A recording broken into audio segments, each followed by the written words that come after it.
অপরূপ মিডিয়া, ইসলামের আলোয় আলোকিত হোক আপনার জীবন।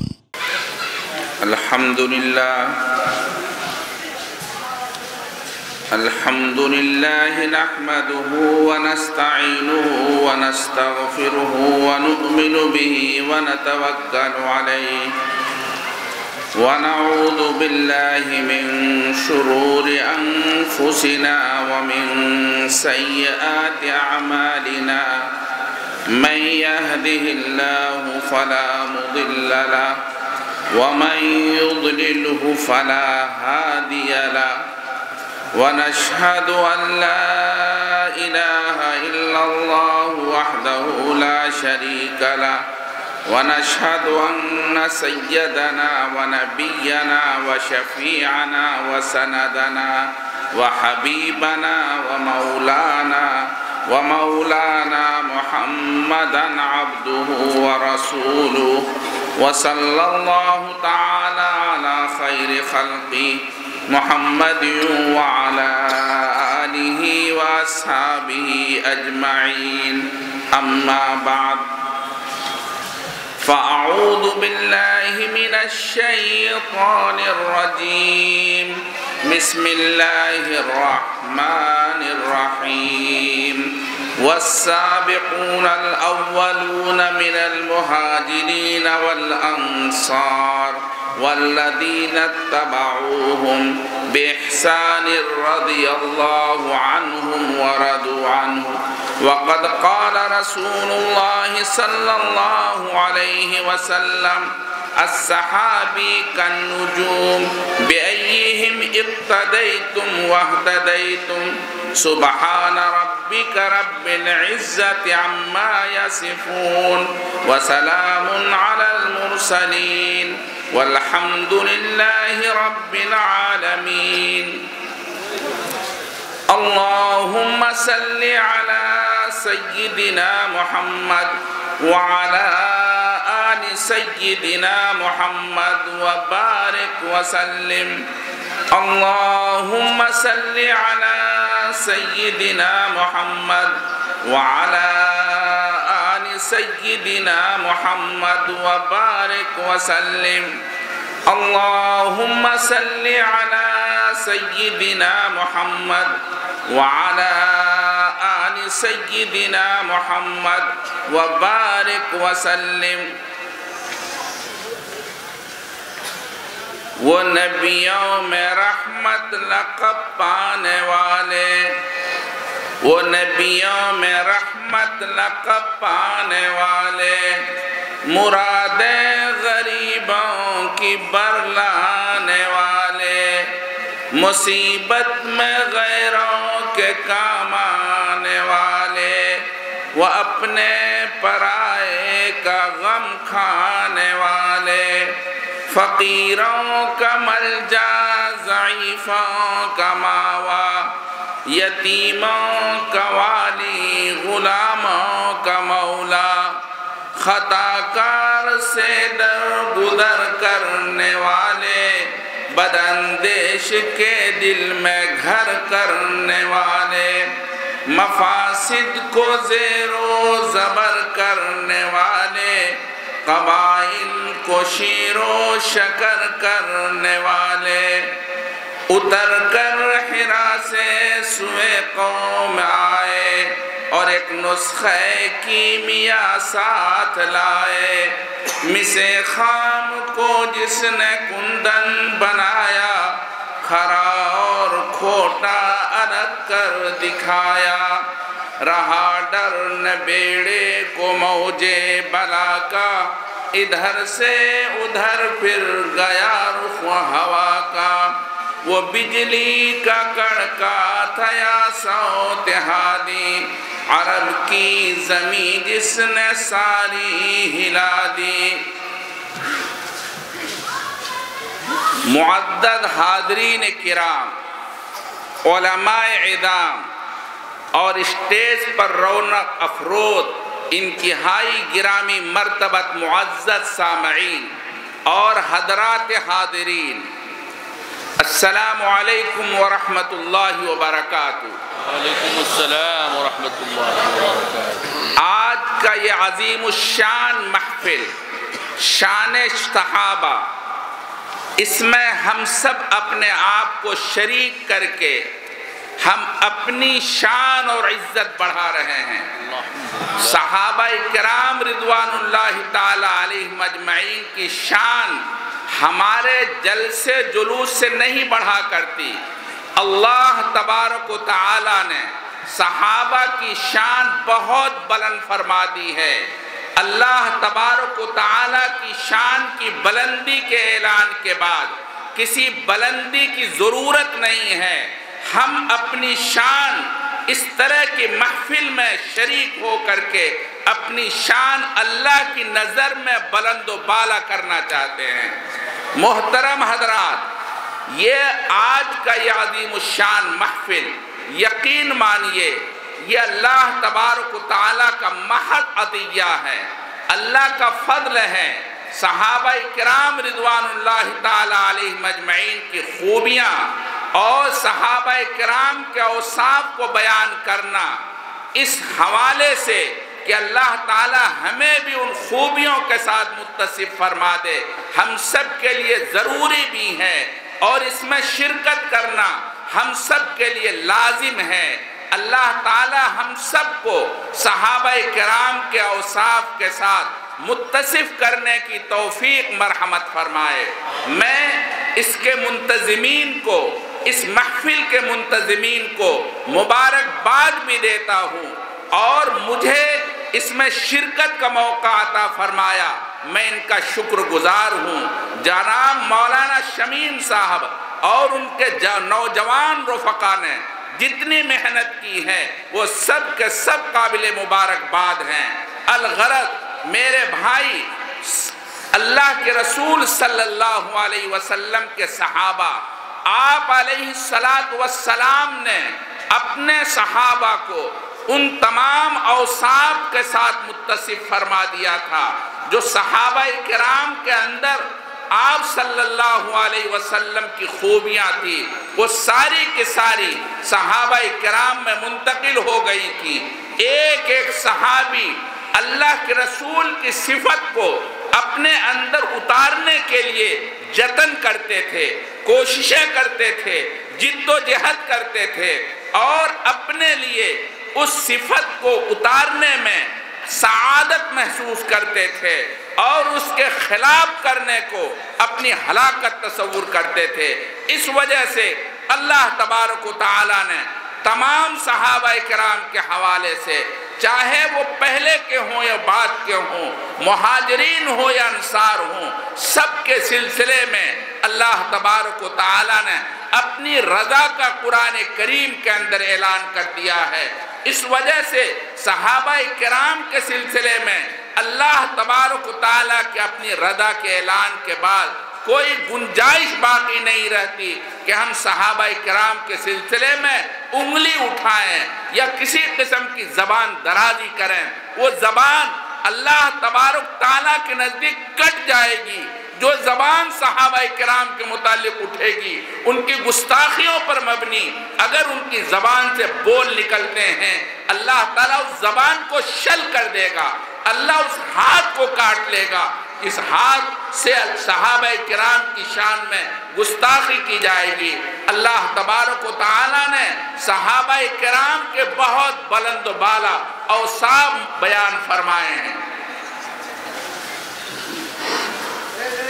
بسم اللہ الرحمن الرحیم نحمده ونصلی علی رسوله الکریم اما بعد মারকাজুস সাহাবা বাংলাদেশ নোয়াখালী জেলার উদ্যোগে আয়োজিত আন্তর্জাতিক শানে সাহাবা সম্মেলনের সমাপনী অধিবেশনের প্রধান অতিথি বিশ্ববিখ্যাত দ্বীনি শিক্ষা প্রতিষ্ঠান দারুল উলুম দেওবন্দের নাজিমে দারুল ইকামা দারুল উলুম দেওবন্দের সিনিয়র উস্তাদ মুহতারাম জনাব আল্লামা মুঈনুদ্দিন ওসমানী নকশবন্দি দামাত বারাকাতুহুল আলিয়া আজকে আমাদের মাঝে উপস্থিত হয়ে আপনাদের সকলের উদ্দেশ্যে মাসনুন খুতবা এবং দুরূদ শরীফের পর আল্লাহ রাব্বুল আলামিনের কালামুল্লাহ শরীফ থেকে একখানা আয়াত তিলাওয়াত করেছেন এবং রাসূলুল্লাহ সাল্লাল্লাহু আলাইহি ওয়াসাল্লামের অসংখ্য অগণিত হাদিস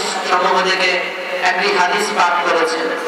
এরপরে সম্মানিত মেহমান বলেন, আমি সামনে উপবিষ্ট সকল উপস্থিতি, স্টেজের ভিতরে উপবিষ্ট সম্মানিত উলামায়ে কেরাম এবং সম্মানিত অতিথিবৃন্দ এবং আমার সামনে যতজন মুসল্লিয়ানে কেরাম উপবিষ্ট হয়েছেন সকলকে উদ্দেশ্য করে সম্মানিত মেহমান সালামের হাদিয়া পেশ করেছেন। আসসালামু আলাইকুম ওয়া রাহমাতুল্লাহ।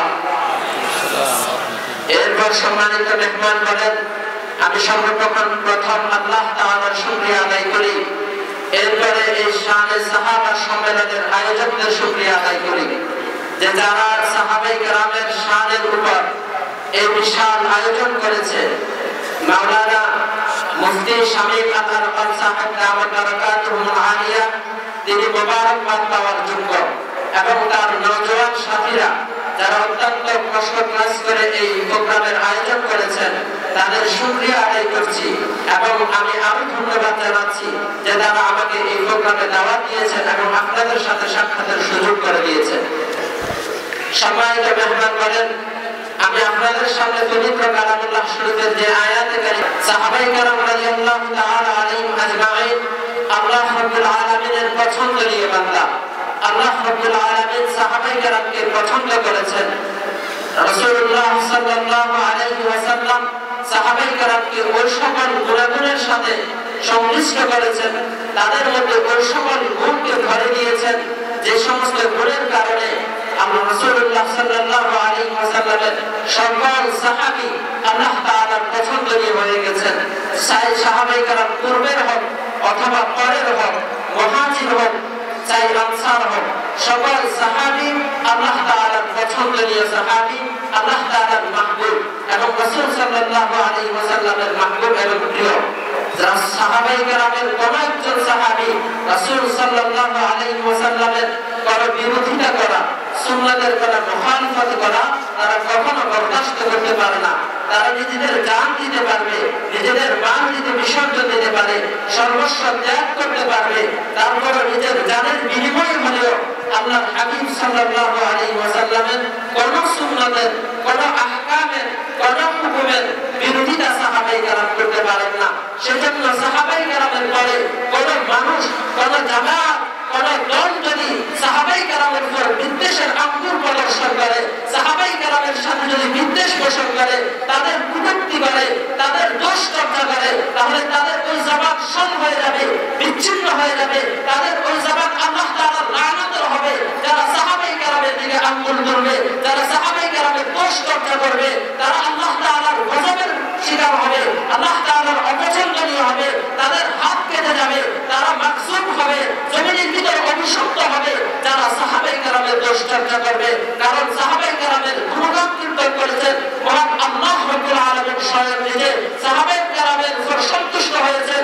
আল্লাহ রাব্বুল আলামিনের প্রিয় মাহবুব মুহাম্মদুর রাসূলুল্লাহ সাল্লাল্লাহু আলাইহি ওয়াসাল্লাম সাহাবায়ে কেরাম আল্লাহর হাবিবের উপর নিজের জানকে নিসাওয়ার করনেওয়ালা ছিলেন, নিজের জানকে বিসর্জন করার জন্য বদ্ধপরিকর ছিলেন যে নিজেদের জানের বিনিময় হলো আল্লাহর হাবিব সাল্লাল্লাহু আলাইহি ওয়াসাল্লামের প্রত্যেকটা হুকুমের দ্বারা মানতেন, নিজের জীবনের ভিতরে বাস্তবায়ন করতেন।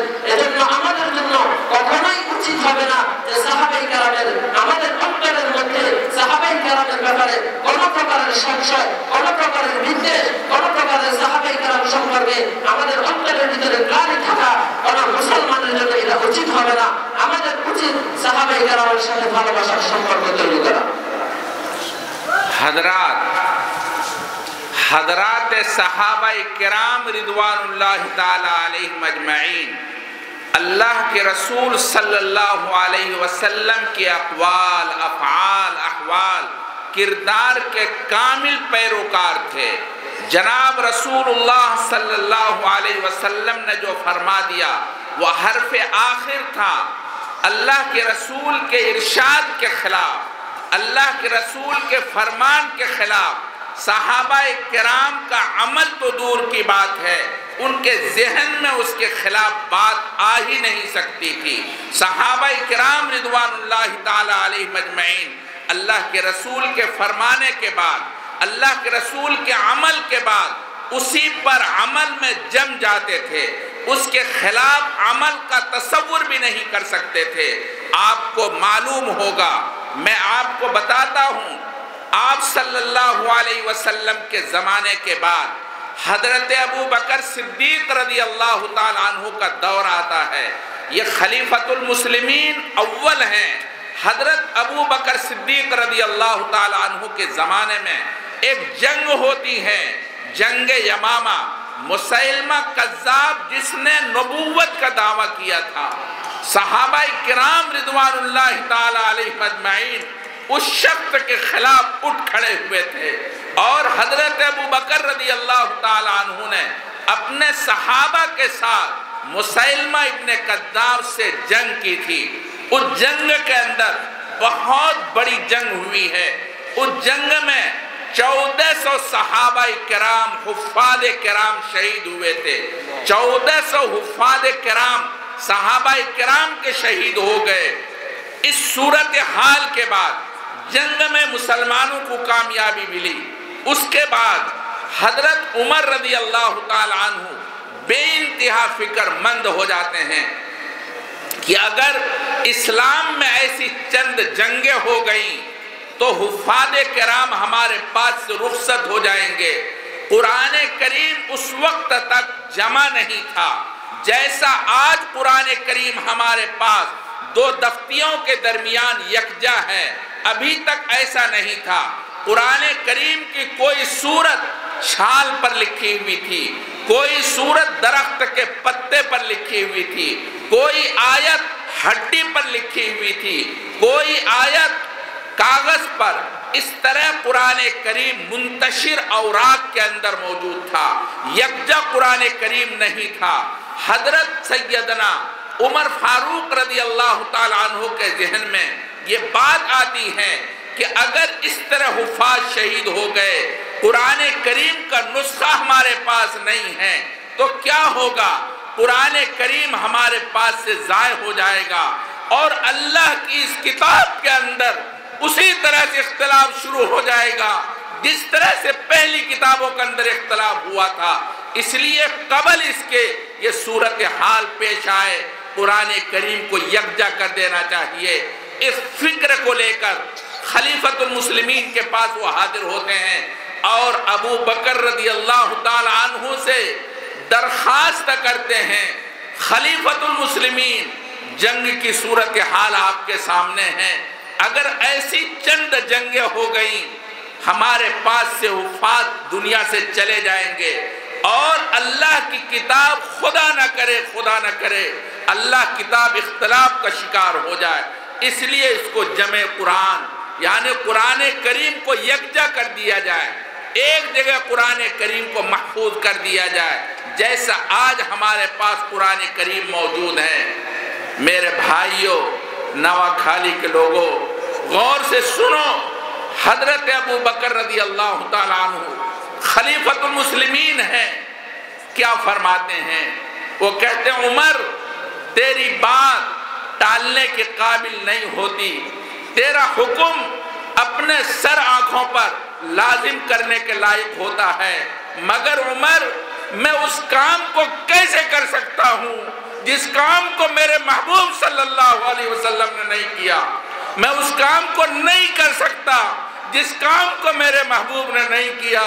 عمر اگر تم مجھ سے کہتے یہ احد پہاڑ ہے، اس کو یہاں سے منتقل کرو، عمر میں تیری بات نہیں ٹالتا، میں یہ کام کرنے پہ لگ جاتا۔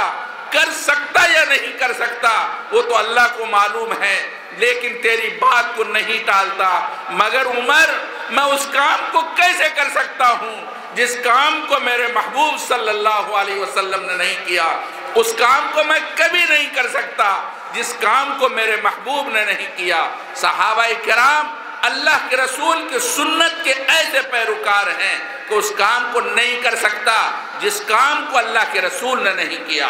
اس کے بعد حضرت عمر بار بار ان سے رجوع ہوتے ہیں बार बार एक जहन में बात डालते हैं। खलीफतुल मुस्लिमीन तवज्जो फरमाइए, खुदारा ऐसी सूरत हाल पेश आ जाए अल्लाह किताब इख्तिलाफ का शिकार हो जाए। आप गौर फरमाइए, अल्लाह तबारक व तआला से मुझे उम्मीद है इसमें खैर है। हजरत अबू बकर के दिल को अल्लाह ताला ने खोल दिया और शरह सद्र फरमा दिया। उनके जहन में आया कुरान करीम को यकजा किया जाना चाहिए, कुरान करीम को यकजा होना चाहिए। उसके बाद हजरत अबू बकर रज़ी अल्लाह ताला अन्हु ने ज़ैद इब्न साबित रज़ी अल्लाह ताला अन्हु को बुलाया। ज़ैद इब्न साबित अल्लाह की वही लिखने वाले, कुरान करीम को लिखते थे जैसे वही नादिल होती। हजरत ज़ैद इब्न साबित फौरन उसको कलम बंद फरमा लेते थे। ज़ैद इब्न साबित रज़ी अल्लाह ताला अन्हु को खलीफतुल मुस्लिमीन ने बुलाया और बुलाने के बाद कहा, ज़ैद कुरान करीम जो तुम्हारे पास मौजूद है और दूसरे सहाबा किराम के पास मौजूद है, उन सबको यकजा कर दो। ज़ैद इब्न साबित रज़ी अल्लाह ताला अन्हु ने भी बेआईनी वही अल्फाज कहे जो अबू बकर रज़ी अल्लाह ताला अन्हु ने फरमाए थे। उन्होंने कहा, खलीफतुल मुस्लिमीन आपका हुक्म सर आंखों पर, मगर अमीरुल मोमिनीन वो काम मैं कैसे कर सकता हूँ जिस काम को मेरे महबूब ने नहीं किया। अमीरुल मोमिनीन आप मुझ पर जो भी फैसला नाफिज करना चाहे आप कर सकते हैं, मगर मैं उस काम को नहीं कर सकता जिस काम को मेरे महबूब सल्लल्लाहु अलैहि वसल्लम ने नहीं किया। लिहाजा ज़ैद इब्न साबित ने इनकार कर दिया। मेरे कहने का हासिल ये है, सहाबाए किराम रिदवानुल्लाहि ताला अलैहिम अजमईन अपने महबूब की सुन्नत पर अमल पैरा, जिसकी बुनियाद पर आप अलैहिस्सलातु वस्सलाम ने अल्लाह ताला के पास से जो दीन पेश किया था, एक एक बात को, एक एक हुक्म शरई को अपने लिए ऐसा लाजिम कर दिया, जमाना बदल जाए, हालात बदल जाए, सूरत कुछ भी हो जाए, सहाबाए किराम ने दीन के एक एक हुक्म को अपने लिए लाजिम किया और अगलों तक पहुंचाने का काम उन लोगों ने किया। इस वजह से मेरे महबूब सल्लल्लाहु अलैहि वसल्लम ने इरशाद फरमाया, अस्सहाबी कन्नुजूम बिअय्यिहिम इक्तदैतुम वहतदैतुम। मेरे सहाबा सितारों के मानिंद है, सितारों के मानिंद है, और उनमें से जिनकी भी तुम पैरवी कर लोगे तुम राहयाब हो जाओगे, कामयाब हो जाओगे। सहाबाए किराम रिज़वानुल्लाहि ताला अलैहिम अजमईन हमारे लिए नमूना है, पूरी उम्मत के लिए नमूना है। सहाबाए किराम के खिलाफ करने वाले वो अल्लाह के रसूल सल्लल्लाहु अलैहि वसल्लम के तरीके पर बिल्कुल नहीं है और बिल्कुल नहीं है। सहाबाए किराम अल्लाह के रसूल के दीन के ऊपर अमल पैरा थे और दूसरों को उस पर अमल कराने वाले थे।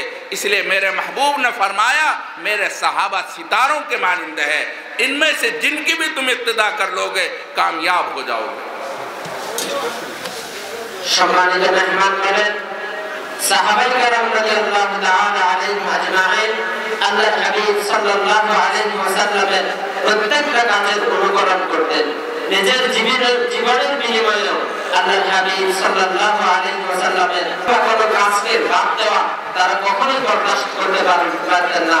আল্লাহর হাবিব সাল্লাল্লাহু আলাইহি ওয়াসাল্লামের প্রত্যেকটা কাজকে, তার উঠাকে, বসাকে, তার রাত্রদিনকে, তার জীবনের প্রত্যেকটা দিনকে সাহাবায়ে কেরাম ফলো করতেন, পর্যবেক্ষণ করতেন, দেখতেন যে আল্লাহর হাবিব সাল্লাল্লাহু আলাইহি ওয়াসাল্লাম কিভাবে নামাজ আদায় করতেন, কিভাবে বাজারে যেতেন, ঘরের ভিতরে তার মুআমালা কেমন ছিল, যুদ্ধের ময়দানে তার মুআমালা কেমন ছিল, রাজনৈতিক জীবনে তার মুআমালা কেমন ছিল, প্রত্যেকটা জীবনের অঙ্গ প্রত্যঙ্গে আল্লাহর হাবিব সাল্লাল্লাহু আলাইহি ওয়াসাল্লামের তরিকা কেমন ছিল এটা সাহাবায়ে কেরাম দেখতেন, পর্যবেক্ষণ করতেন এবং নিজের জীবনের মধ্যে বাস্তবায়ন করার চেষ্টা করতেন, পুরোপুরি বাস্তবায়ন করতেন। বরং সাহাবায়ে কেরাম কোন জীবনের বিনিময়ে নিজের জান যেতে পারে, নিজের সব কিছু ত্যাগ করতে পারে, তারপর আল্লাহর হাবিবের নাফরমানিকে তারা বরদাস্ত করতে পারতেন না। হযরত মেহমান একটি উদাহরণ দিয়ে বলেন যে সাহাবায়ে কেরাম কিভাবে আল্লাহর হাবিব সাল্লাল্লাহু আলাইহি ওয়াসাল্লামের তরিকাকে নিজের জীবনের ভিতরে বাস্তবায়ন করতেন এবং তার কথার বিরোধিতা করা তারা কিভাবে না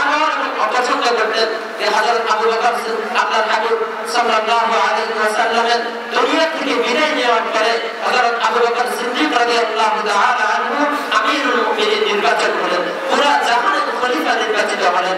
তার জামানার ভিতরে একটা যুদ্ধ সংঘটিত হয়েছিল, যে যুদ্ধের নাম হচ্ছে জঙ্গে ইয়ামামা। এটা সেই যুদ্ধ যে যুদ্ধ মুসাইলামাতুল কাজ্জাবের বিরুদ্ধে সংঘটিত হয়েছিল।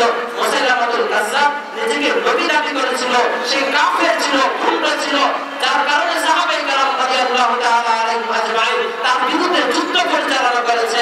হযরত আবু বকর সিদ্দিক রাদিয়াল্লাহু তাআলা আনহু তার সৈন্যদেরকে তার বিরুদ্ধে পাঠিয়েছেন। যুদ্ধের ভিতরে প্রায় 1400 সাহাবায়ে কেরামের মধ্যে যারা হাফেজ ছিলেন, হুফাজে সাহাবায়ে কেরাম শহীদ হয়েছেন। এত বিশাল অঙ্কের হাফেজ সাহাবায়ে কেরাম যখন শহীদ হয়েছেন, তখন হযরত ওমর ফারুক রাদিয়াল্লাহু তাআলা আনহু হযরত আমিরুল মুমিনিন আবু বকর সিদ্দিক রাদিয়াল্লাহু তাআলা আনহুর কাছে আসছেন এবং তার কাছে দরখাস্ত করলেন, আর্জি পেশ করলেন, আমিরুল মুমিনিন আপনার কাছে অবস্থাগুলো প্রকাশ্যমান যে আপনি জানেন সাহাবায়ে কেরামের বিরাট একটি অংশ, বিরাট সংখ্যক সাহাবায়ে কেরাম যাদের মধ্যে অধিকাংশ সাহাবায়ে কেরাম হাফেজ ছিলেন, তারা শহীদ হয়ে গেছেন। এভাবে যদি যুদ্ধগুলো সংঘটিত হতে থাকে আর সাহাবায়ে কেরামের মধ্যে একের পর এক সাহাবী যদি হুফাজ সাহাবায়ে কেরাম যদি শহীদ হয়ে যান, তাহলে এখন তো আমাদের মাঝে কোরআনে কারীম একত্রিত নাই, কোথাও ভিন্ন ভিন্ন ভাবে কোরআনে কারীম লিপিবদ্ধ আছে। সাহাবায়ে কেরাম যদি একের পর এক শহীদ হয়ে যান, তাহলে এমন একদিন আসবে যেদিন পূর্ণাঙ্গ কোরআন আমাদের কাছে বিদ্যমান থাকবে না। সুতরাং আমি অনুরোধ করব আপনার তত্ত্বাবধানে পুরো কোরআনে কারীমকে আপনি একত্রিত করেন, এই কাজটা আপনি শুরু করেন। যে তখন কোরআনে কারীম আজকে আমাদের কাছে যেভাবে একটা কপি আছে, সেই কপি আকারে ছিল না। কোথাও লোহার ভিতরে, কোথাও পাথরের ভিতরে, কোথাও মাটির ভিতরে, কোথাও পাতার ভিতরে কোরআনে কারীম লেখা ছিল। হযরত আবু বকর রাদিয়াল্লাহু তাআলা আনহু অনুরোধ করলেন আমিরুল মুমিনিন আবু বকর সিদ্দিক রাদিয়াল্লাহু তাআলা আনহুর কাছে যে আপনি যেখানে যেখানে কোরআনে কারীম আছে, যে সাহাবায়ে কেরামের কাছে কোরআনে কারীম লেখা আছে, সবগুলোকে একত্রিত করেন। তাহলে সাহাবায়ে কেরাম যদি এরা তো চলে যাবেন, এরা চলে যাওয়ার পরবর্তী প্রজন্মের জন্য কোরআন সংরক্ষিত থাকবে। হযরত আবু বকর সিদ্দিক রাদিয়াল্লাহু তাআলা আনহু যে উত্তরটা দিয়েছেন সেটা মনোযোগ সহকারে শোনার কথা। হুজুর বলেন, মহাখালীবাসীরা তোমরা মনোযোগ সহকারে সেই কথাটা শোনো, যে কথাটা আবু বকর সিদ্দিক রাদিয়াল্লাহু তাআলা আনহু প্রতি উত্তর বলেছিলেন। আবু বকর সিদ্দিক বলেন, ওমর তোমার পরামর্শ, তোমার অনুরোধ আমার মাথার উপরে, তুমি যদি আমাকে বলো আমি তোমার অনুরোধ রক্ষার্থে উহুদ পাহাড়কে এক জায়গা থেকে অন্য জায়গায় স্থানান্তর করতে পারি, তবে তুমি যে বিষয়টা বলেছো এটা আমার মাহবুব মুহাম্মদুর রাসূলুল্লাহ সাল্লাল্লাহু আলাইহি ওয়াসাল্লাম এই কাজটি করেন নাই, তিনি কোরআনকে একত্রিত করার কাজটি করেন নাই, যেটা আমার মাহবুব মুহাম্মদুর রাসূলুল্লাহ সাল্লাল্লাহু আলাইহি ওয়াসাল্লাম করেন নাই, সেটা আমি কিভাবে করতে পারবো? এই কাজটা আমার দ্বারা সম্ভব না। আমার তুমি আমাকে এটা ছাড়া অন্য যে কথাই বলবে, প্রয়োজনে উহুদ পাহাড়কে আমি স্থানান্তরিত করার চেষ্টা করবো। পারবো কি পারবো না সেটা তো আল্লাহই ভালো জানেন, তবে আমি চেষ্টা করবো, তুমি আমাকে এটা বলিও না। কিন্তু হযরত ওমর রাদিয়াল্লাহু তাআলা আনহু তার এই প্রস্তাবখানা বারবার হযরত আমিরুল মুমিনিন আবু বকর সিদ্দিক রাদিয়াল্লাহু তাআলা আনহুর কাছে পেশ করতেছিলেন। এক সময় আবু বকর সিদ্দিক রাদিয়াল্লাহু তাআলা আনহুর কাছে এটা প্রকাশমান হলো না, কোরআনকে একত্রিত করার দরকার, না হয় এক সময় এমন হবে যে কোরআনে কারীমের পূর্ণাঙ্গ অংশ পরবর্তী প্রজন্মরা পাবে না। তাই তিনি তার কাতেবে বলি হযরত যায়েদ বিন সাবিত রাদিয়াল্লাহু তাআলা আনহুকে ডাকলেন। তিনি আল্লাহর হাবিবের উপর যে কোরআন অবতীর্ণ হতো সেটাকে হযরত যায়েদ বিন সাবিতকে ডেকে বললেন সেটা লেখার জন্য। আর যায়েদ বিন সাবিত রাদিয়াল্লাহু তাআলা আনহু কোরআনে কারীমের অংশটুকু লিখতেন, এটাকে কাতেবে ওহী বলা হয়। তিনি যায়েদ বিন সাবিতকে ডাকলেন যে তুমি কোরআনে কারীমের যে সাহাবার কাছে কোরআনে কারীম আছে সবগুলোকে একত্রিত করে কোরআনে কারীমের একত্রিতকরণের কাজটা তোমার হাতে আমি দিলাম, তুমি এই কাজটা সম্পাদন করো। হুজুর বলেন, তোমরা মনোযোগ সহকারে কথা বুঝো। হযরত যায়েদ বিন সাবিত রাদিয়াল্লাহু তাআলা আনহু হুবহু আবু বকর সিদ্দিককে ওই উত্তরটা দিয়েছিলেন যে উত্তর আবু বকর সিদ্দিক হযরত ওমরকে দিয়েছিলেন। সুবহানাল্লাহ। যে হযরত যায়েদ বিন সাবিত বলেন, আমিরুল মুমিনিন আপনার আদেশ আমার মাথার উপরে, আপনি আমার যা ইচ্ছা তা আমাকে বলতে পারেন, আমি মানতে বাধ্য, কিন্তু আপনি কোরআন একত্রিতকরণের যে হুকুমটা দিয়েছেন এটা আমি কিভাবে করব? এটা আমার মাহবুব মুহাম্মদুর রাসূলুল্লাহ সাল্লাল্লাহু আলাইহি ওয়াসাল্লাম করেন নাই। যেই কাজটা আমার মাহবুব মুহাম্মদুর রাসূলুল্লাহ সাল্লাল্লাহু আলাইহি ওয়াসাল্লাম করেন নাই, সেই কাজ আমি কিভাবে করব? এটা আমি করতে পারবো না। তিনি অস্বীকার করে দিলেন। যেহেতু হুজুর বলেন, আমার বলার উদ্দেশ্য হচ্ছে যে সাহাবায়ে কেরাম যেটা আল্লাহর হাবিব করেন নাই ওই কাজটা তারা নিজেদের জীবনে বিনিময় করতে রাজি হন না। তারা সাহাবায়ে কেরাম যারা আল্লাহর হাবিব সাল্লাল্লাহু আলাইহি ওয়াসাল্লামের প্রত্যেকটা কাজের অনুসরণ করেন, প্রত্যেকটা কাজের অনুকরণ করেন, নিজের জীবনের বিধান বাস্তবায়ন করেন, নিজের সব কিছুর বিনিময়ে হলেও সাহাবায়ে কেরামের তরিকাকে বাস্তবায়ন করেন। যারা সাহাবায়ে কেরাম তাদের উপর আল্লাহর হাবিব পরিপূর্ণ সন্তুষ্ট হয়ে গেছেন। এজন্য মুহাম্মদ রাসূলুল্লাহ সাল্লাল্লাহু আলাইহি ওয়াসাল্লাম ঘোষণা করেছেন as-sahabi kan nujum, সাহাবায়ে কেরাম তারকাদের মতো। যে কোনো তারকা তুমি অনুকরণ করবা তোমরা সত্য পথের পথ পেয়ে যাবা, সঠিক পথের দিশা পেয়ে যাবে। সাহাবায়ে কেরামের প্রত্যেকটা কাজের আমল আমাদের জীবনের জন্য নমুনা স্বরূপ, আমাদের জীবনের জন্য সত্যের মাপকাঠি। যারা সাহাবায়ে কেরামের সমালোচনা করে, সাহাবায়ে কেরামকে সত্যের মাপকাঠি হিসেবে স্বীকার করে না, তারা গোমরা, তারা পথভ্রষ্ট, তারা রাসূলুল্লাহ সাল্লাল্লাহু আলাইহি ওয়াসাল্লামের সঠিক আহলে সুন্নাত ওয়াল জামাতের আকীদার উপর নাই। হুজুর বলেন যে সাহাবায়ে কেরামের সমালোচনা করা যাবে না।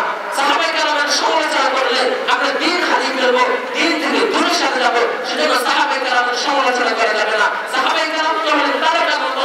যে কোনো তারকা আমরা যদি অনুসরণ অনুকরণ করি আমরা নিজেদের পথ পেয়ে যাবো ইনশাআল্লাহ। मुहतरम हजरात, सहाबाए किराम रिदवानुल्लाहि ताला अलैहिम अजमईन ने अपने हबीब सल्लल्लाहु अलैहि वसल्लम की एक एक बात पर ऐसा अमल किया है, ऐसा अमल किया है दुनिया उसकी नज़ीर नहीं पेश कर सकती।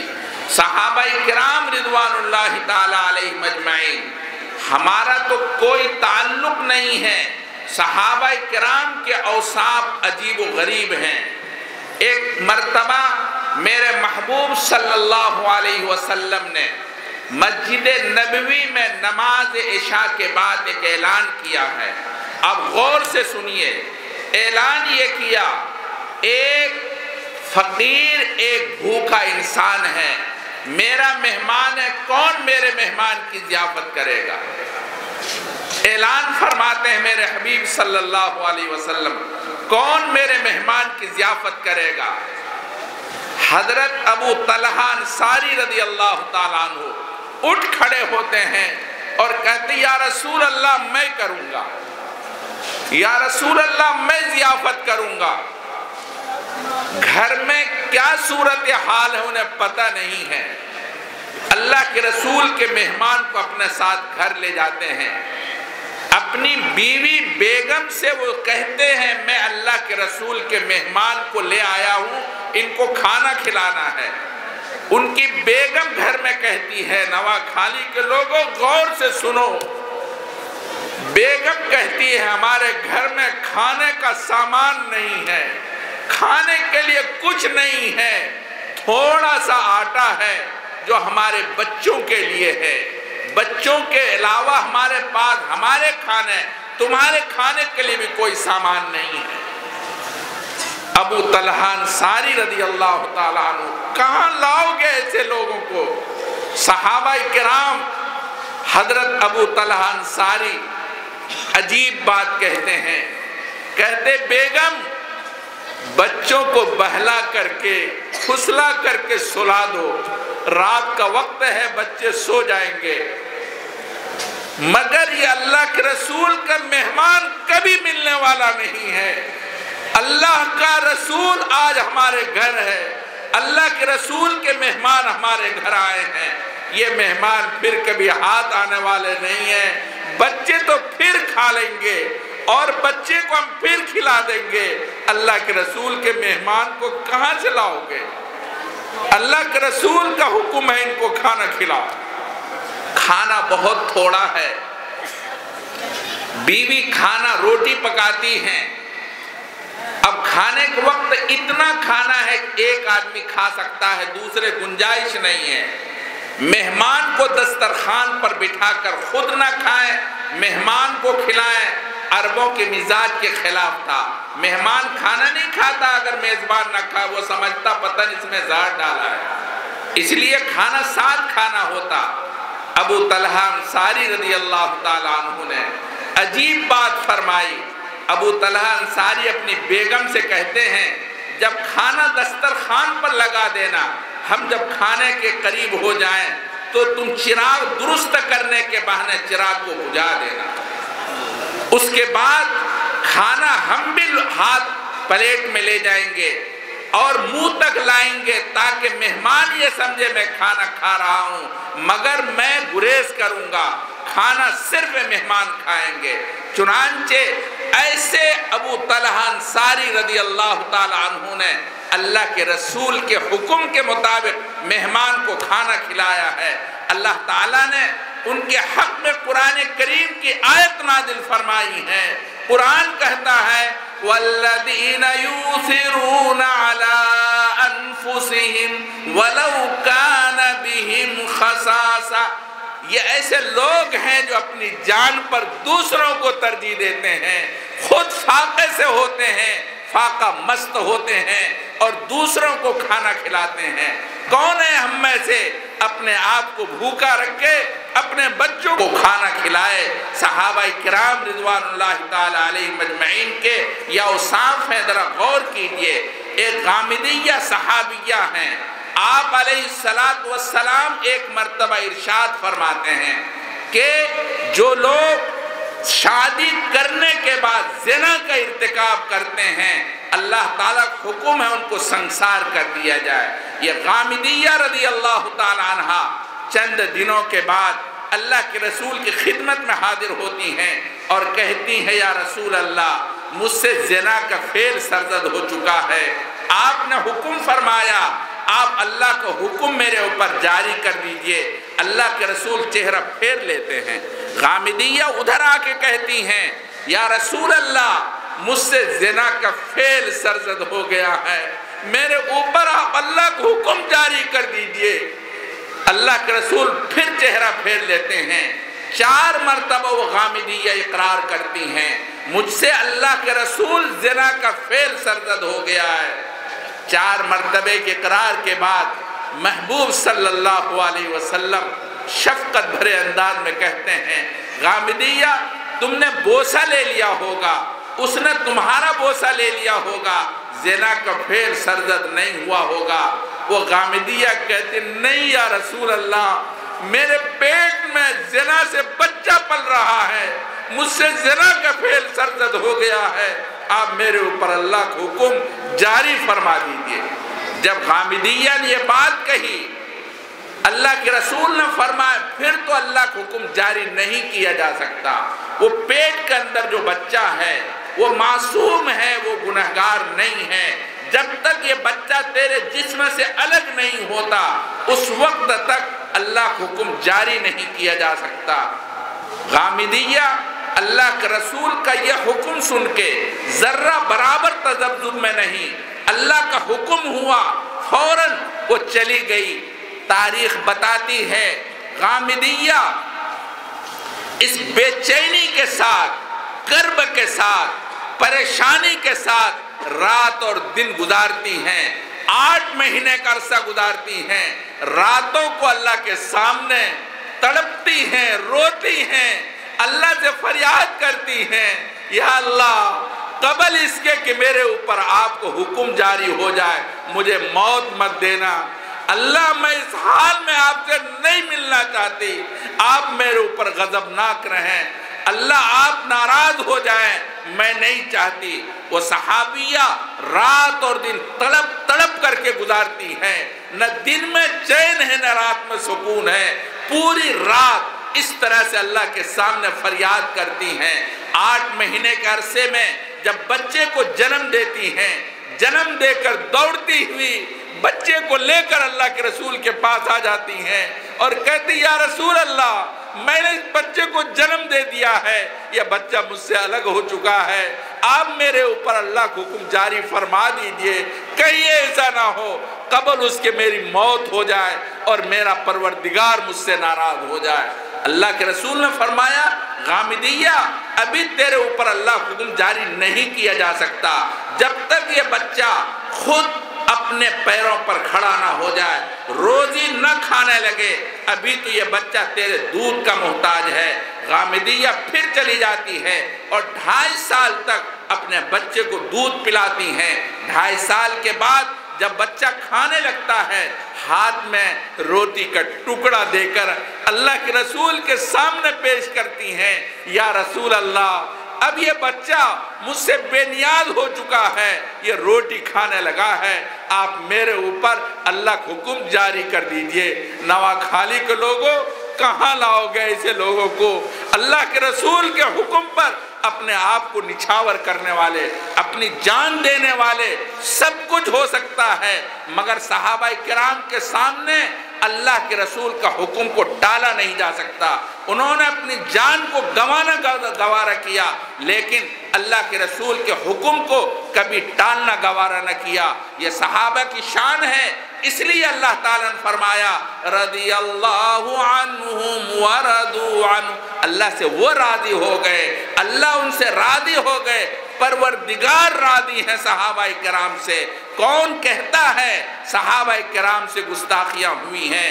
अल्लाह जिनसे राजी हो उनसे कौन क्या कह सकता है? इसलिए सहाबा किराम हमारे आँख के लिए इंतहाई रौनक हैं।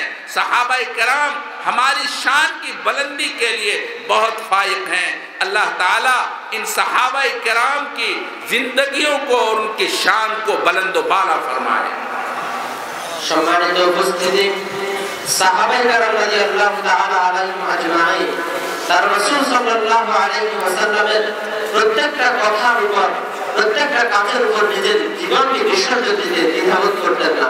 এই পুরো পৃথিবীর ভিতরে সাহাবায়ে কেরামের আদর্শের নমুনা, তাদের মতো উদাহরণ আর কই পাওয়া যাবে? কোথায় পাবো আমরা? হযরত বলেন সাহাবায়ে কেরাম রাদিয়াল্লাহু তাআলা আনহুম রাসূল সাল্লাল্লাহু আলাইহি ওয়াসাল্লামের সুন্নতের উপর নিজের পুরো জীবনকে তারা বিসর্জন করে দিতেন। একবার রাসূল সাল্লাল্লাহু আলাইহি ওয়াসাল্লাম মসজিদের ভিতরে আযান করলেন ইশারের নামাজের পরে, যে আমার এখানে একজন ক্ষুধার্ত মানুষ আছে, কেউ আছে তার মেহমানদারি করার জন্য। আবু তালহা আনসারী রাদিয়াল্লাহু তাআলা আনহু বলেন, ইয়া রাসূলুল্লাহ, আমি আছি এই মেহমানের মেহমানদারি করার জন্য। ঘরের মধ্যে কি অবস্থা সেটা তিনি জানেন না, ঘরে খানা আছে কি নাই সেটাও তিনি জানেন না, তারপরও মেহমান নিয়ে তিনি ঘরে গেলেন। ঘরে গিয়ে তার স্ত্রীকে বললেন, বিবি সাহেবা, আমি আপনার জন্য আল্লাহর হাবিব সাল্লাল্লাহু আলাইহি ওয়াসাল্লাম থেকে মেহমান নিয়ে এসেছি, মেহমানের মেহমানদারি করেন। স্ত্রী বললেন, ঘরের ভিতর তো বাচ্চাদের জন্য যে খাবার রাখা আছে সেটা ছাড়া আর কোনো খাবার নাই, আমার জন্য নাই, আপনার জন্য নাই, কিভাবে মেহমানের মেহমানদারি করবেন? তখন হুজুর বলেন, এদের নমুনা কোথায় পাবেন? একটু চিন্তা করেন নোয়াখালীবাসীরা, যে তিনি কি উত্তরটা দিলেন তার স্ত্রীকে? বললেন, স্ত্রী, বিবি সাহেবা, বাচ্চাদেরকে বড়ভাবে ফুলিয়ে ফুসলিয়ে তাদেরকে ঘুম পাড়িয়ে দাও, বাচ্চারা রাত্রিবেলা ঘুমিয়ে যাবে, তাদেরকে তো কালকেও খাওয়াতে পারবো, কিন্তু আল্লাহর হাবিব সাল্লাল্লাহু আলাইহি ওয়াসাল্লামের মেহমানদারকে দ্বিতীয়বার পাওয়া যাবে কিনা সন্দেহ আছে। এটাই ছিলেন সাহাবায়ে কেরাম রাদিয়াল্লাহু তাআলা আনহু। তাদের উদাহরণ কোথায় পাওয়া যাবে? নিজে না খেয়ে অন্য ভাইকে, অন্য মেহমানকে তারা মেহমানদারি করেছেন, নিজে পিপাসার্ত থেকে অন্যকে পানি পান করিয়েছেন, নিজে ঠান্ডায় কষ্ট করেছেন, অন্যকে শীতবস্ত্র দ্বারা দিয়েছেন। এটাই ছিল সাহাবায়ে কেরাম। আর এটা চিত্রাঙ্কন করেছেন স্বয়ং আল্লাহ রাব্বুল আলামিন কোরআনে কারীমের ভিতরে, ওয়াল্লাযীনা ইউযিরুনা আলা আনফুসিহিম। সাহাবায়ে কেরামের গুণগান কীর্তন করেছেন আল্লাহ তাআলা, যে সাহাবায়ে কেরামের বৈশিষ্ট্য ছিল তারা নিজেরা কষ্ট করত, নিজেরা কষ্ট ভোগ করত, নিজেরা সকল ধরনের কষ্ট ত্যাগ স্বীকার করত, অন্য মুসলমানের সুবিধা, অন্য মুসলমানকে তারা সহযোগিতা করত, অন্য মুসলমানকে, অন্য মেহমানদেরকে তারা খানা খাওয়াতো। সাহাবায়ে কেরামের আদর্শ ছিল, তাদের গুণকীর্তন ছিল।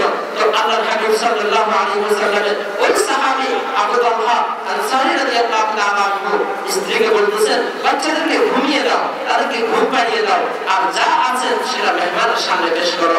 এখন একজনের মতো করে খানা তৈরি করো। আবু তালহা আনসারী রাদিয়াল্লাহু তাআলা আনহু বলেন, তুমি এক কাজ করো। আরবের রীতি ছিল যে মেহমান একা একা খেতেন না, মেহমান যতক্ষণ পর্যন্ত মেজবান তার সাথে বসতো তারা খেতেন না। হুজুর বলেন, তাদের এই রীতি এই জন্যই হয়ে চলেছিল যে না জানি মেজবান এই খাদ্যের ভিতরে বিষ মিশিয়ে দিয়েছে না কি করেছে কে জানে, এজন্য মেহমান একাকি খেতেন না, মেজবান সাথে বসা লাগতো। এজন্য আবু তালহা আনসারী রাদিয়াল্লাহু তাআলা আনহু বলেন যে তুমি বাতিটা ঠিক করার বাহানায় বাতিটা নিভিয়ে দিবে, বাতিটা তুমি নিভিয়ে দিবে, তাহলে আমি আমার হাতটা প্লেটের মধ্যে নিব, যখন কিছু খাবো না, পুরোটা খানা মেহমান খাবে, সে পরিতৃপ্ত হবে, আর এটি আমি আত্মতৃপ্ত হবো। আমি খাবো না, মেহমানকে খাওয়াবো।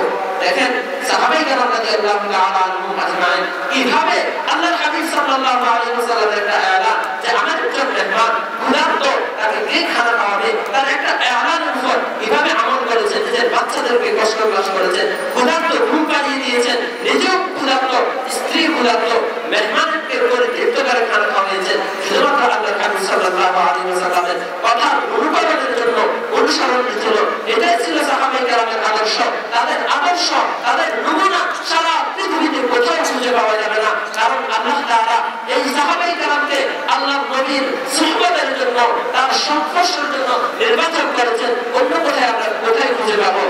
আরেকজন নারী সাহাবী ছিলেন, কামিলিয়া তার নাম ছিল। একবার তিনি আল্লাহর হাবিব সাল্লাল্লাহু আলাইহি ওয়াসাল্লাম বলেছেন, যারা বিবাহের পর ব্যভিচার করবে আল্লাহ তাআলার হুকুম তাদের উপর পাথর নিক্ষেপ করে, তাদেরকে পাথর নিক্ষেপ করে হত্যা করা হবে। একজন নারী সাহাবী কামিলিয়া রাদিয়াল্লাহু তাআলা আনহা আল্লাহর হাবিব সাল্লাল্লাহু আলাইহি ওয়াসাল্লামের কাছে আসেন এবং বললেন, ইয়া রাসূলুল্লাহ, আমার থেকে একটি অপকর্ম প্রকাশ পেয়ে গেছে, আমি ব্যভিচার করেছি, আপনি আমাকে আমার উপর আল্লাহর হুকুম সাব্যস্ত করুন, আল্লাহ তাআলার যে হুকুম সেটা আমার উপর প্রতিষ্ঠিত করুন।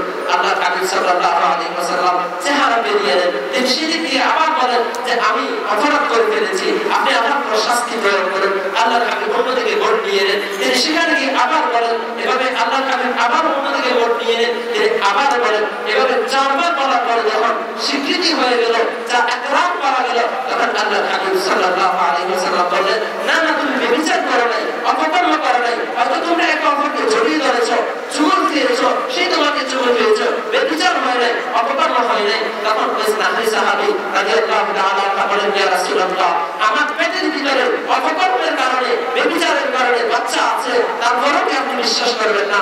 তখন আল্লাহর হাবিব সাল্লাল্লাহু আলাইহি ওয়াসাল্লাম বলেন, তাহলে তো আল্লাহ তাআলার যে হুকুম সেটা তোমার উপর আর সাব্যস্ত করা যায় না, তোমার উপর নাফিজ করা যাবে না, কারণ তুমি অপরাধ করতে পারো, তোমার পেটের ভিতরে যে সন্তান, তার তো কোনো অপরাধ নাই, এই সন্তান যখন ভূমিষ্ঠ হয়ে যাবে তখন তুমি আসিও।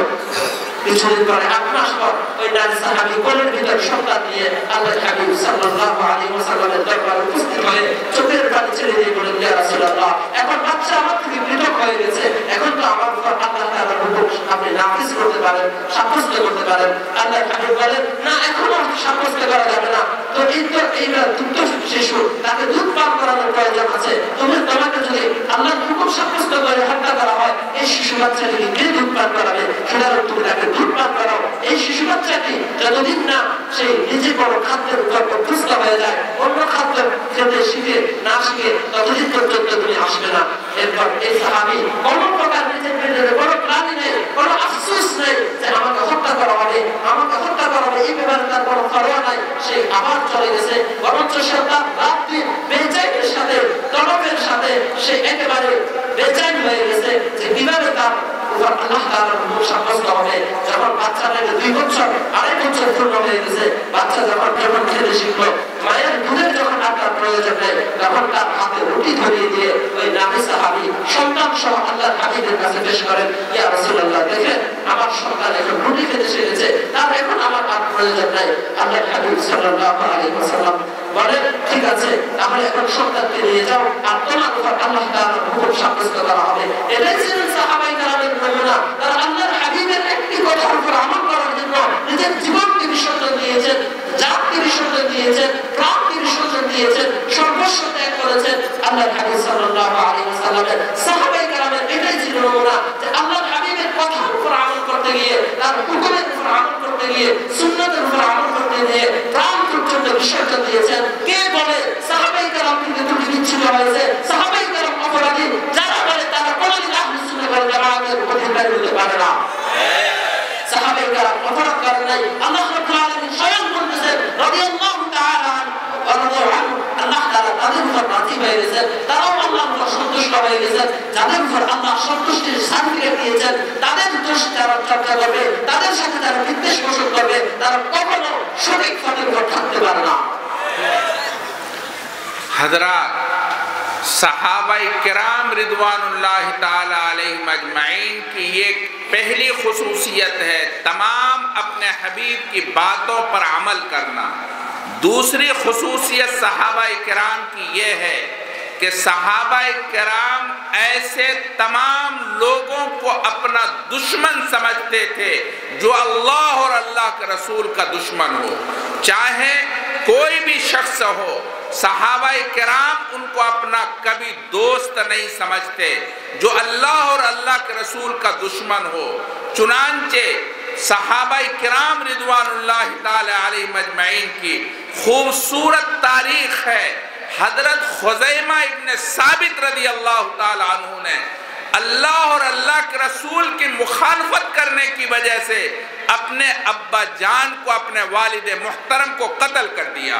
हजरत खुज़ैमा इब्न साबित रदी अल्लाह ताला अन्हु ने حضرت اسید ابن حضیر رضی اللہ تعالیٰ عنہ نے اپنے سگے بھائی کو اللہ اور اللہ کے رسول کی مخالفت کی وجہ سے قتل کر دیا۔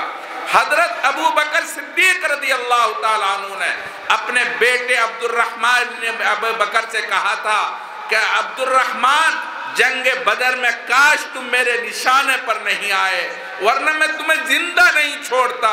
حضرت عمر فاروق رضی اللہ تعالیٰ عنہ نے اللہ کے رسول سے اسارہ بدرگین کے بارے میں فرمایا تھا، یا رسول اللہ آپ مجھے حکم دیں میں اپنے رشتہ داروں کو قتل کروں گا۔ حضرت ابو بکر اپنے رشتہ داروں کو، حضرت علی اپنے رشتہ داروں کو، تمام صحابہ کرام اپنے اپنے رشتہ داروں کو قتل کریں، ہمیں ان سے کوئی لینا دینا نہیں ہے جو اللہ اور اللہ کے رسول کا مخالف ہے۔ قرآن کریم میں اللہ تعالیٰ نے ارشاد فرمایا لا تجد قوما یؤمنون باللہ وبالیوم الآخر یوادون من حاد اللہ ورسولہ۔ آپ کسی کو نہیں پا سکتے صحابہ کرام میں جو اللہ اور آخرت کے دن پر ایمان رکھتا ہو کہ وہ ایسے لوگوں سے محبت کرتے ہیں جو اللہ اور اللہ کے رسول کا مخالف ہے، ایسا نہیں ہو سکتا۔ الحمدللہ ہمارے بر صغیر کے اندر جب بھی صحابہ کرام پر آنچ آئی، صحابہ کرام کی مخالفت میں زبانیں کھلیں، صحابہ کرام کے مخالفت کرنے والے وجود میں آئے، علماء دیوبند نے سر سے کفن باندھ کر تن من دھن کی بادی لگا کر ایسی آواز کو دبانے کوشش کی اور تحریک کے ذریعے ایسی آواز کو بلند کر دی۔ آج سے بہت پہلے جس وقت یہ ہمارا متحدہ بر صغیر ایک تھا، ہندوستان پاکستان بنگلہ دیش ایک تھا، اس زمانے میں ایک ملعون شخص نے صحابہ کرام کے متعلق گستاخیاں کی تھی، ازواج مطہرات کے خلاف بکواس کی تھی۔ اس وقت علماء دیوبند نے پورے بر صغیر کے اندر احتجاج بلند کیا تھا۔ آخری جو بیان اور تقریر ہوئی ہے لاہور کی جامع مسجد کے اندر ٹھاٹے مارتا ہوا اہل سنت والجماعت کا سمندر تھا، اور اس دوران حضرت شاہ عطا اللہ شاہ بخاری رحمت اللہ علیہ نے کھڑے ہو کر نوجوانوں کو للکار کر کے کہا او نوجوانوں سنو، غور سے سنو، وہ دیکھو ذرا ادھر نگاہ دیکھو، ادھر نگاہ اٹھاؤ، ازواج مطہرات کی عصمت آپ کو للکار رہی ہیں، پکار رہی ہیں، فریاد کر رہی ہیں۔ نوجوانوں کب تک میری عصمت کی بربادی کو دیکھتے رہو گے اور کب تک تم اس کو سوچتے رہو گے اور کب تک اپنی نگاہوں میں یہ دیکھو گے؟ نوجوانوں اٹھو، ہوش میں آؤ، ہوش میں آؤ، اپنے آپ کو اور اللہ کے رسول کے صحابہ کو عصمت دری اور اس طرح کی چیزوں سے بچاؤ۔ اللہ کے رسول کے صحابہ کی عصمت کی حفاظت کرو، عزت کی حفاظت کرو۔ نوا کھالی کے لوگوں اس بھرے مجمع میں سے ایک 18 سالہ نوجوان علیم الدین نام کا وہ کھڑا ہوتا ہے اور چپکے سے اس مجلس سے نکلتا ہے، اور وہ گستاخ سکھ تھا مذہب کے اعتبار سے، اس کے گھر پہنچتا ہے اور اس کا کام تمام کر دیتا ہے اور وہیں کھڑا رہتا ہے، بھاگتا نہیں ہے۔ اس کو گرفتار کر لیا جاتا ہے۔ گرفتار کرنے کے بعد تمام بڑے بڑے وکلا آئے اور کہا علیم الدین ایک مرتبہ تم کہہ دو کہ میں ہوش میں نہیں تھا، میں نے بے ہوشی میں یہ کہہ دیا اور بے ہوشی میں یہ کام کر دیا، ہم تمہیں بچا لیں گے، ہماری ذمہ داری تمہیں بچانا۔ اس علیم الدین نے، نوجوانوں، اس علیم الدین نے کہا میں پہلی مرتبہ 18 سال کے بعد ہوش میں آیا ہوں، پہلی مرتبہ ہوش میں آیا ہوں، میں یہ کیسے کہہ سکتا ہوں میں نے ہوش میں نہیں کیا؟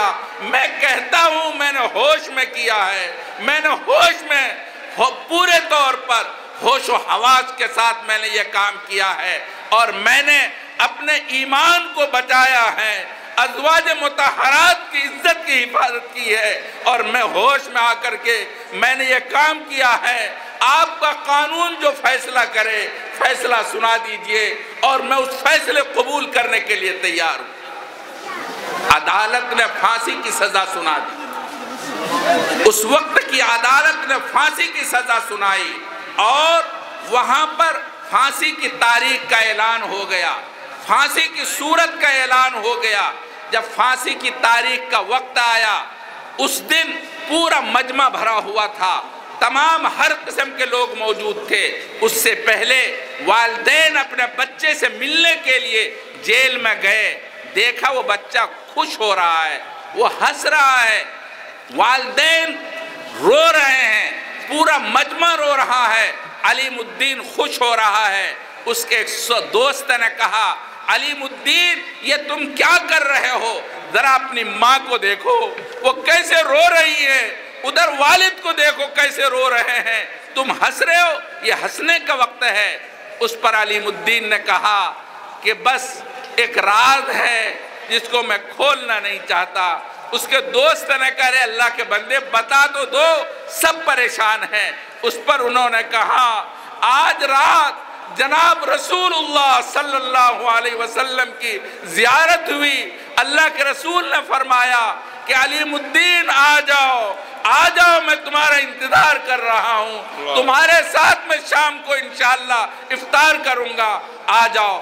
मेरे नौजवान साथियों, नवाखाली के लोगों, आप अहद करो, अपनी जान दे देंगे शान सहाबा में, सहाबा किराम की इज्जत नामोरी के लिए अपनी जान कुर्बान कर देंगे इंशाअल्लाह सुम्मा इंशाअल्लाह। इस धरती से सहाबा किराम की इज्जत अगर मलिया मेड होती है तो हम अपने आप को कुर्बान कर देंगे।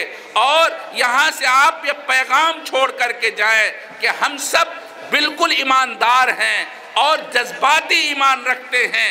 ऐसा ईमान नहीं है कि हमारे ईमान पर कोई डाका डाले हम खामोश होकर बैठ जाएंगे, ऐसा नहीं होगा। अल्लाह ताला हम सबको अमल की तौफीक नसीब फरमाए। वाखिरु दावाना अनिल हम्दुलिल्लाहि रब्बिल आलमीन। সম্মানিত উপস্থিতি, হযরত বয়ানের শেষে বলেন যে সাহাবায়ে কেরামের অন্যতম প্রধান বৈশিষ্ট্য ছিল আল্লাহর হাবিব সাল্লাল্লাহু আলাইহি ওয়াসাল্লামের প্রত্যেকটা কথা, কাজ, প্রত্যেকটা বিষয়ের উপর অনুসরণ করেন। তাদের দ্বিতীয় অন্যতম বৈশিষ্ট্য ছিল যে আল্লাহর হাবিব সাল্লাল্লাহু আলাইহি ওয়াসাল্লামের সাহাবায়ে কেরাম আল্লাহ এবং আল্লাহর হাবিব যাদেরকে অপছন্দ করতেন, যাদের যেখানে তারা নারাজ হতেন, অপছন্দ নিয়ে যাদেরকে তারা মাকসুদ মনে করতেন, তাদেরকে সাহাবায়ে কেরাম অপছন্দ করতেন। যাদেরকে আল্লাহ এবং আল্লাহর হাবিব আল্লাহর রাসূল মুহাব্বত করতেন, সাহাবারা তাদেরকে মুহাব্বত করতেন। যাদেরকে আল্লাহর হাবিব এবং আল্লাহর রাসূল অপছন্দ করতেন, তাদের ব্যাপারে সাহাবায়ে কেরাম কোনো ছাড় দিতেন না। চাই সে নিজের সন্তান হোক, চাই সে নিজের কি হোক, পিতা হোক, চাই ভাই হোক, কোনো প্রকারের ছাড় দিতেন না। বদর যুদ্ধের ভিতরে হযরত ওমর রাদিয়াল্লাহু তাআলা আনহু আল্লাহর হাবিব সাল্লাল্লাহু আলাইহি ওয়াসাল্লামের কি পরিমাণ প্রেমিক ছিলেন, তিনি প্রস্তাব পেশ করেছেন, ইয়া রাসূলুল্লাহ আপনি আদেশ দেন যে আমরা প্রত্যেকই নিজের রিশতেদারকে হত্যা করব, যাদের সাথে আল্লাহ এবং আল্লাহর রাসূলের দুশমনী, তাদের সাথে আমাদের শত্রুতা, তাদের ব্যাপারে কোনো ছাড় নাই। আমি আমার সন্তানকে হত্যা করব, আবু বকরের সন্তানকে হত্যা করবে, আলীর রিশতেদারকে হত্যা করবে, প্রত্যেকের আত্মীয়কে হত্যা করব। বদরের সময় আবু বকর সিদ্দিক রাদিয়াল্লাহু তাআলা আনহু তার সন্তান আব্দুর রহমান বিন আবু বকরকে বলেন যে তোমার ভাগ্যবালা যে তুমি বদরের ময়দানে আমার দরবারের সামনে আসো নাই, যদি তুমি আমার দরবারের সামনে আসতে তো আমি এটা দেখতাম না যে তুমি আমার সন্তান ছিল, আমার প্রথম দরবারের প্রথম ওয়াক্ত নবম পরিবর্ত। সাহাবায়ে কেরাম রাদিয়াল্লাহু তাআলা আলাইহিম আজমাইন এটাই ছিল তাদের আদর্শ যে তারা আল্লাহ এবং আল্লাহর রাসূলের যারা দুশমন হবে তাদের সাথে কোনো প্রকার আপোষ করার জন্য রাজি হতেন না। আল্লাহ তাআলা সেটাই বলেন যে সাহাবায়ে কেরামের আদর্শ, তাদের এই সিফাত এবং আখলাকের কথা বলেন যে আল্লাহ এবং আল্লাহর রাসূলের প্রতি যাদের প্রতি দুশমন, আপনি সাহাবায়ে কেরামকে তাদের প্রতি দুশমনী করতে দেখবেন, তাদের প্রতি বন্ধুত্ব করতে দেখবেন না। সাহাবায়ে কেরাম রাদিয়াল্লাহু তাআলা আলাইহিম আজমাইন আল্লাহর হাবিব সাল্লাল্লাহু আলাইহি ওয়াসাল্লামের প্রত্যেকটা কাজ এবং কথা অনুসরণ করতেন। এই বর্ণে সাহাবের ভিতরে, উপমহাদেশের ভিতরে যখনই সাহাবায়ে কেরাম রাদিয়াল্লাহু তাআলা আলাইহিম আজমাইনের উপর কোন প্রকারের আঘাত এসেছে, তাদের শানের উপর আঘাত এসেছে, তাদের শানের বিরুদ্ধে যদি কখনো যারা কলম ধরেছে, কথা বলেছে, এই উলামায়ে দেওবন্দ তাদের বিরুদ্ধে নিজের মাথায় কাফর বেঁধে তাদের বিরুদ্ধে সর্বস্ব ত্যাগ করে জিহাদ বসেছেন। তারপরে সাহাবায়ে কেরাম রাদিয়াল্লাহু তাআলা আলাইহিম আজমাইনের শানের বিরুদ্ধে